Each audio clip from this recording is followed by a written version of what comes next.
ये महागठबंधन क्या होता है? ये तो चोर उचक्कों की पार्टी है, विपक्षी पार्टी। इनसे कुछ ना होने वाला। देश की जनता जानती है कि ये भेड़िए, ये देश के कुकर्म करने वाले एकजुट हो रहे हैं और राष्ट्रवादी पार्टी, भारतीय जनता पार्टी को जो हराने का सपना पाल रहे हैं, इनकी मुरादें पूरी नहीं होंगी। तो बोलते हैं कि युवा बड़े परेशान है, मोदी जी रोजगार नहीं दे रहे, महंगाई से गरीबी परेशान है। आपको लगता है? ऐसा कुछ नहीं है, बीजेपी बहुत अच्छा कार्य कर रही है और बीजेपी की जीत होने वाली है। इसलिए हटाना पड़ेगा। राहुल गांधी भारतीय राजनीति के सबसे बड़े जाहिल, सबसे बड़े गवार, सबसे बड़े नासमझदार व्यक्ति हैं। संसद के अंदर बैठ के आंख मारते हैं राहुल गांधी। इनकी माताजी इटली से आती है, तो बहुत कुछ है बताने को। इनके संस्कार ही ऐसे हैं कि इन्होंने उपराष्ट्रपति जी को लेकर जो एक्टिंग की, जो मिमिक्री की, वो माफी योग्य नहीं है। बीजेपी ने अच्छे कार्य करे हैं, गरीब लोगों को मकान दिए, राशन दिया है और गुंडागर्दी खत्म की हमारे योगी जी ने। गठबंधन की सरकार बनेगी, यूपी से बहुमत मिलेगी गठबंधन। ऐसा कुछ नहीं है, विपक्षी दल सभी ऐसे ही बोलते हैं, ऐसा कुछ नहीं। बीजेपी की भारी बहुमत से विजय होने वाली है। हाँ जी। नमस्कार भैया, क्या नाम हुआ आपका? हमारा नाम है आकाश गुप्ता, कहाँ से? अड़ी के जुड़गा मंडल के युवा मोर्चा उपाध्यक्ष। सर क्या लग रहा है, क्या माहौल लग रहा है? जैसे भी लोकसभा के आने वाले, विधानसभा के गए, क्या माहौल लग रहा है? किसको प्रधानमंत्री चुनेंगे? माहौल तो ये है कि मोदी सरकार 400 का आंकड़ा पार करेगी और विपक्षियों की जमानतें जब्त होंगी। सर ये बताइए, कल महागठबंधन ने मीटिंग करी है दिल्ली के अंदर, ये इनकी 5वीं मीटिंग थी। क्या लग रहा है, क्या प्रभाव पड़ेगा इलेक्शन पे? ये महागठबंधन क्या होता है? ये तो चोर उचक्कों की पार्टी है, विपक्षी पार्टी। इनसे कुछ ना होने वाला। देश की जनता जानती है कि ये भेड़िए, ये देश के कुकर्म करने वाले एकजुट हो रहे हैं और राष्ट्रवादी पार्टी, भारतीय जनता पार्टी को जो हराने का सपना पाल रहे हैं, इनकी मुरादें पूरी नहीं होंगी।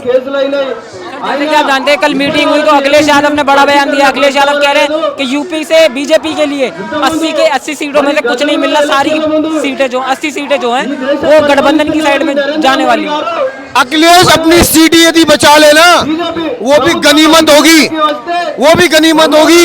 ये मैसेज देना चाह रहा हूँ, मैं एक आम कार्यकर्ता हूँ। अखिलेश यदि अपनी सीट बचा ले तो गनीमत होगी उसकी पार्टी के लिए।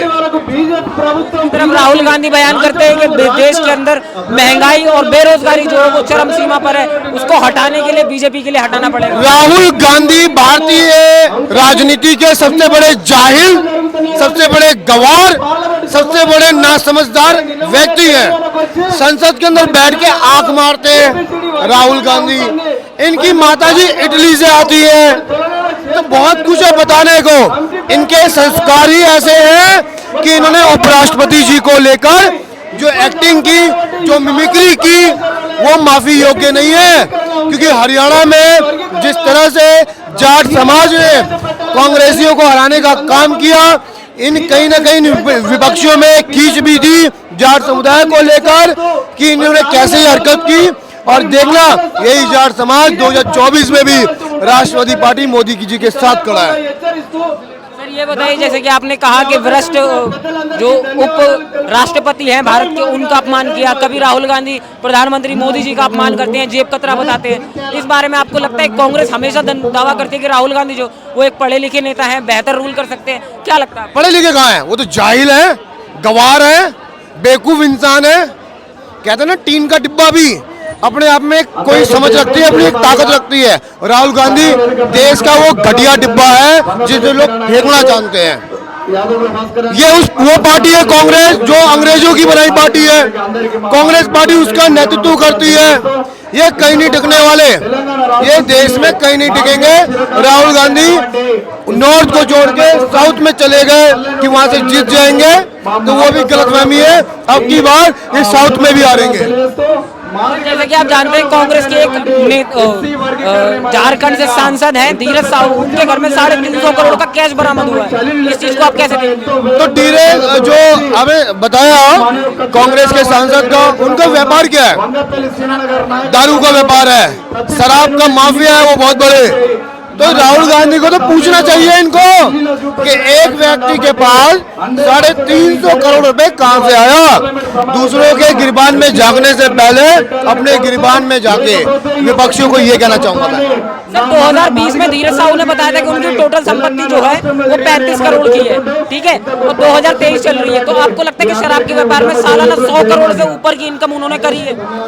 ये तो बहुत ज्यादा है जो आप आंकड़ा दे रहे हो ना, इससे कई गुना ज्यादा है, क्योंकि धन पैसा ऐसी चीज है जो अच्छों की नीयत बदल देता है।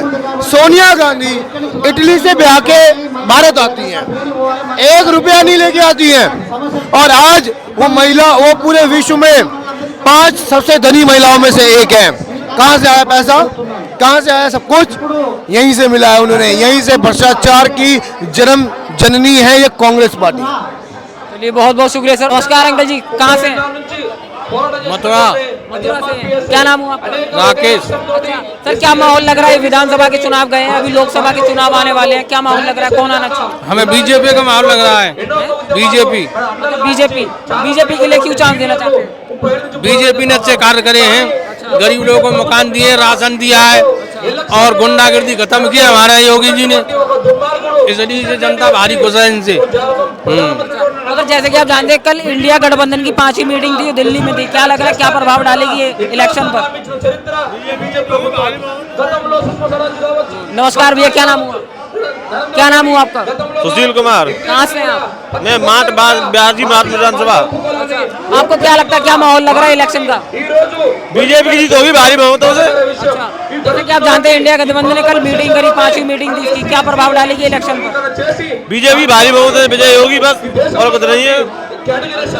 जैसे कि आप जानते हैं अखिलेश यादव जो है वो भी खड़े हुए हैं, वो कह रहे हैं कि यूपी से बीजेपी के लिए 80 में से 80 सीटें नहीं मिलेंगी, गठबंधन की सरकार बनेगी, यूपी से बहुमत मिलेगी गठबंधन को। ऐसा कुछ नहीं है, विपक्षी दल सभी ऐसे ही बोलते हैं, ऐसा कुछ नहीं। बीजेपी की भारी बहुमत से विजय होने वाली है। हाँ जी। आप मानते हैं अखिलेश यादव बोलते हैं कि युवा बड़े परेशान है, मोदी जी रोजगार नहीं दे रहे, महंगाई से गरीबी परेशान है, आपको लगता है? ऐसा कुछ नहीं है, बीजेपी बहुत अच्छा कार्य कर रही है और बीजेपी की जीत होने वाली है जी।